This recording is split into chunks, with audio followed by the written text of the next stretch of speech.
is a widow with 2 sons is proven by her actions. And the faith of the rich woman is proven by her actions.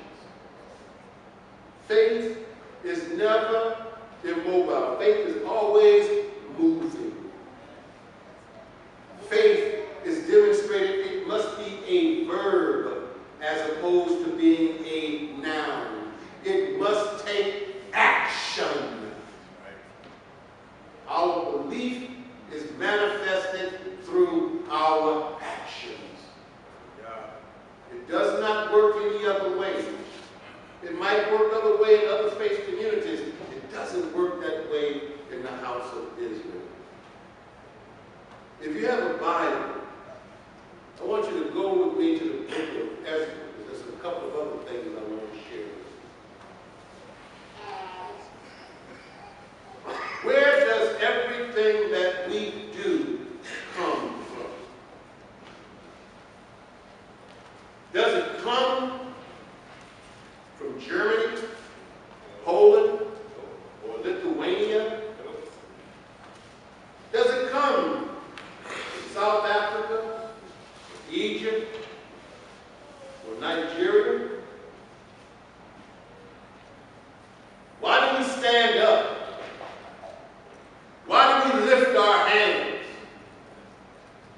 Why do we praise our God? What is the premise of reading the Torah? What is the premise of prayer?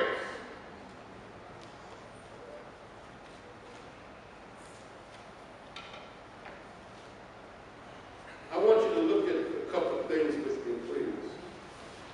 I want you to go to the book of Nehemiah. The first thing I would like you to look at with me in the book of Nehemiah is the 7th chapter, and I want you to go to verse 66.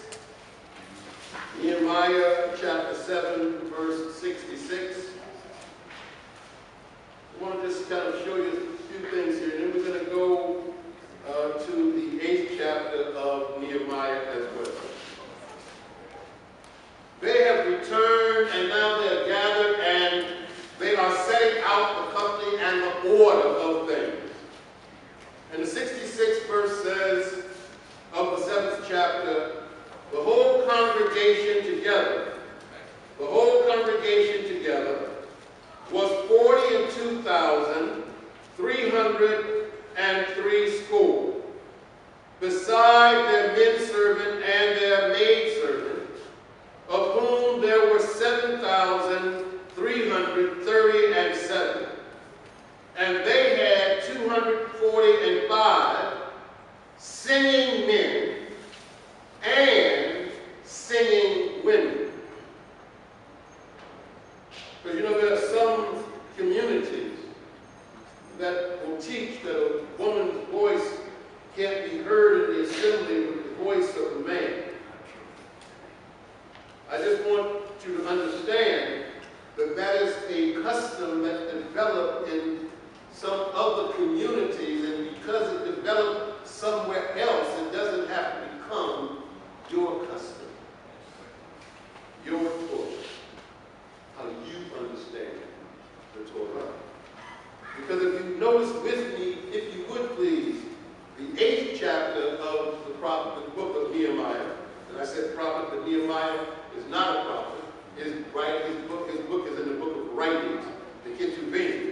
And when the 7th month was come, and the children of Israel were in their cities, all the people gathered themselves together as one man into the broad place that was before the water gate.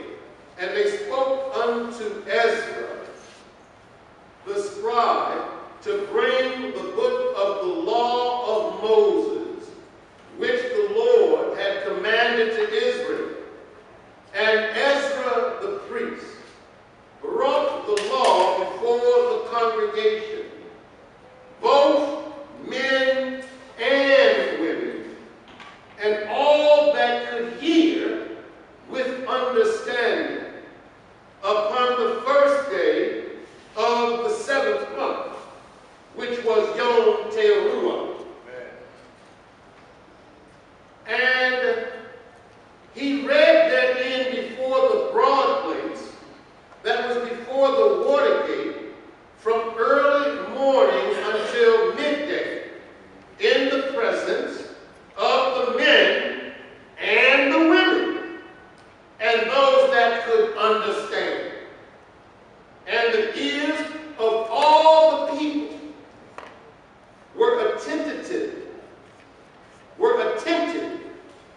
had made for the purpose, and beside him were Matthiah and Shemaiah and Ananiah and Uriah and Hilkiah and Messiah, and on his right hand and on his left were Pedaiah and Mishael and Malachiah and Shemaiah and Hashabadiah.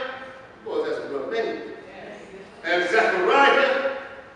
So he had 6 on one side and 6 on the other side as he was reading in the law. What are they doing? They are the ones that are keying him in how to read the portion with the notes and the verbs that go with the consonants. That's what they're doing up there. They're just not standing there. They are assisting him with the reading of the Torah. And you know, if you go to the book of Ezra, it tells you that Ezra was a ready scribe. And it gives you Ezra's genealogy, doesn't it? And it gives you Ezra's genealogy straight back to who? All the way back to Aaron. It gives his genealogy all the way back to Aaron. And it says, this Ezra. Wasn't Ezra Smith. Wasn't Ezra Jones. It was Ezra the Kohen, who was a ready scribe. And every Kohen was not necessarily a scribe. All could read, but not all were scribes. He stood upon the pulpit that they had built. These individuals stood to his right. These individuals stood to his left. And they opened the book in the sight of all the people, for he was above the people. And when he opened it, all the people stood up. So when we open the Aron Kodesh, all the people stand. It's out of respect for God. Doesn't come from anybody else. It's not from South Africa. It's not from Egypt. It's not from Lithuania. But it comes from our ancestors. It is a part of our genealogy. It is a part of our history. And Ezra opened the book, people stood up, and then Ezra blessed the Lord. Well, how did he bless the Lord? The same day we do every week.